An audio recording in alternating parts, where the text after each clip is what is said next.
I really found interesting and illuminating for me, especially having heard the debate about housing for many, many years now in the State House, were the discussions about capacity, which you've heard a lot about. Um, so I just excerpted two paragraphs from the report that I really focused on, that these are recommendations from the committee that I think are reflected in the bill as it's going forward, but I think kind of frame sort of the overarching issues, especially with capacity. So one recommendation from the in the report is modernizing the rules around sewer connections. The report says DEC's wastewater rules are largely written for on-site systems and are difficult to navigate for municipal connections. The group strongly supports clearer municipal specific standards and a design manual. So the manual is in the bill.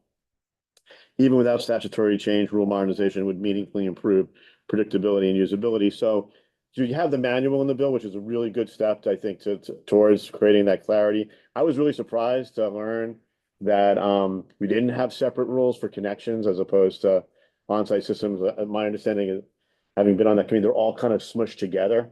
So I think it is an obvious thing. So the manual will go in that direction, and I think ultimately there could be some rule changes. And as the report recognized, A&R has that authority.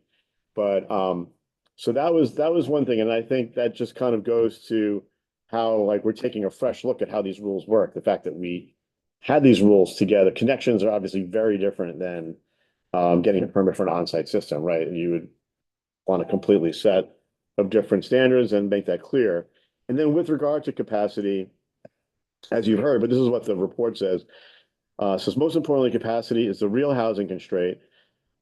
Many communities simply lack water or wastewater capacity, regardless of how quickly permits are issued. That reality is a big part of why the new CHIP program is so important. Capacity is also harder to solve than permitting. It is inconsistently defined, not tracked statewide, and expensive and time-consuming to expand. DEC does not track treatment or supply capacity for growth. That responsibility rests with utilities, while DEC enforces capacity limits through treatment plants permits. So obviously, and in the Senate, we had this discussion. There wasn't specific language in the original bill about defining capacity in the manual, and A&R recommending so how we define capacity and then who tracks it. And I want to be clear, having listened to the conversation on YouTube, as A&R said, like, if somebody wants to connect, the municipal public treatment works operators will say whether they have capacity or not, and they understand whether they have the capacity to take on the new connection and the wastewater and treat it, but it's not being tracked in a systematic way, and it obviously needs to be. And so there is a gap there, and there is a lack of clarity. There's a history that Brian could explain better than me about the agency used to track capacity more in a more detailed way, and that stopped a number of years ago. And so I think it's really important to define capacity. I don't know, to Representative North's comments, and it was really interesting because, like, I have looked at the Virgins plant along with a bunch of other plants because of the combined sewer overflow problem that they have. And VNRC has for a while now, we have raised concerns about, like, we're not doing a good enough job in the state dealing with combined sewer overflows because it's so expensive. And you see that in Virgins, right? You have a bond vote, you have to raise the money, and then you'll implement a program, you'll reduce the combined sewer overflows. Rutland is in the same bucket. There's about, like, 9 or 10 plants in the state that are in that situation. So there's that sort of capacity issue, but I couldn't tell. It was interesting, Representative North, like, how much actual, like, putting the CSO issue aside, like, how much capacity just for treatment in non-wet weather events. Like, it seems like there are, the permits are being issued. It seemed like it was expensive, like in Virgins. Like, it seemed a little high for me, like, looking at what they were charging, like, per gallon per day, and maybe that's to sort of limit, the capacity that people are using. But I think a lot of the facilities around the state have treatment capacity. There are these CSO issues, and there are some facilities that do have some treatment capacity limits. But I think just knowing, getting a handle on all of that and doing a better job with CSOs and getting towards eliminating them everywhere in the state. This is an issue that's been decades long, and we made some progress. We have, like Virgins is making, and Rutland has made some progress. But I think there's only been one facility with a CSO that's actually eliminated the CSO, over the history of the Clean Water Act. I do think, we do support, even with that issue, like during dry weather, when there's capacity in the plants to let people connect, and especially for housing. But I just wanted to flag, like, that's kind of, that was my sort of take on the capacity discussion, and really do support at least having this manual and begin to address this issue. So the only other comment I have is about the Burlington language on pretreatment, which it makes sense for a city like Burlington to be able to implement a pretreatment program. I think, as Brian said, they're closest to. Actually, he didn't talk about this, but I won't say this because it was a private conversation we had. I think that they're well suited to deal with that. But I do think the language that Burlington proposed is a broad. I think their language was something like, and it wasn't just for Burlington, which it shouldn't be, but it was like, if a publicly owned treatment works plant wanted to implement a pretreatment standard, they can enter an agreement with ANR, and that's all it said. So there's nothing like what. We've already had. Yeah, oh yeah. And Representative Logan told me that, but I just wanted to go on record that, like, I think this makes sense, but the language was way too broad and not specific enough. But that could be fixed, I think, and would love to take a look at the language that is developed. But I think we're going to see it on Tuesday. yeah.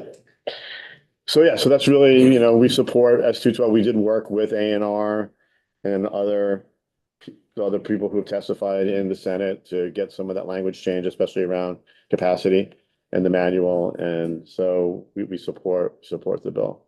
Can you speak to the second enabling language around the broader general permit concept in this bill that we talked about with, in particular, Thomas Weiss brought some concerns to us You yesterday. mean Mr. Weiss about expanding it to non-municipal? Yeah. I listened to that. I hadn't thought about that, honestly. I would need to think about it some more. I mean, I kind of see what he's saying. I mean, they are, potentially, like, I don't see, like, Global Foundries, like, they're not going to, they treat their own wastewater, they don't,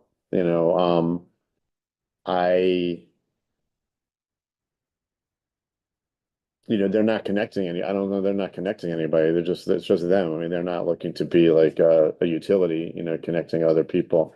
But there may be some examples of that. So I'd have to look at it more, really.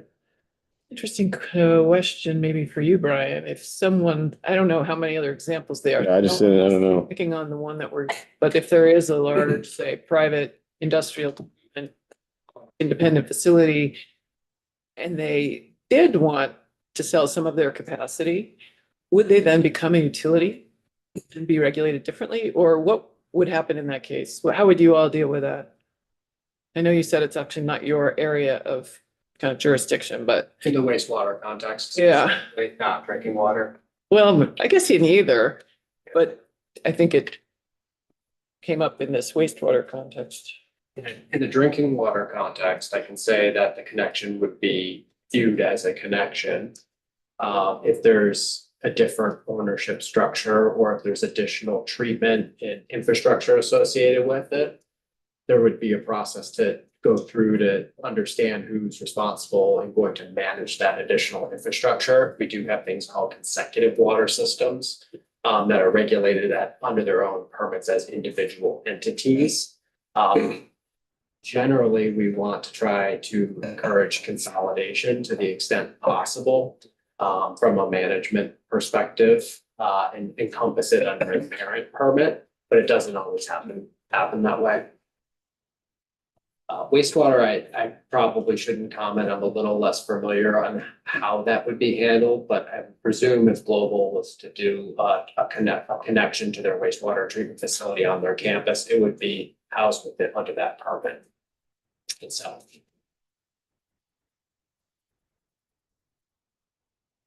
But if they were gonna sell that capacity, does that change it? Anyway, we can, it's just an interesting, I'm just thinking about how that language might be. Yeah, clarified. I just haven't thought about it enough, but I'm sure the wastewater people at A&R could easily identify how many facilities are like that and how they operate. Very few, the vast Yeah. majority of treatment plants are. Yeah, yeah. Yeah. Do members have questions? Again, All right, great. joining us. Friday, we're all tired. It's been a long week. It's, members, completes our work for the week. So I hope everyone has a good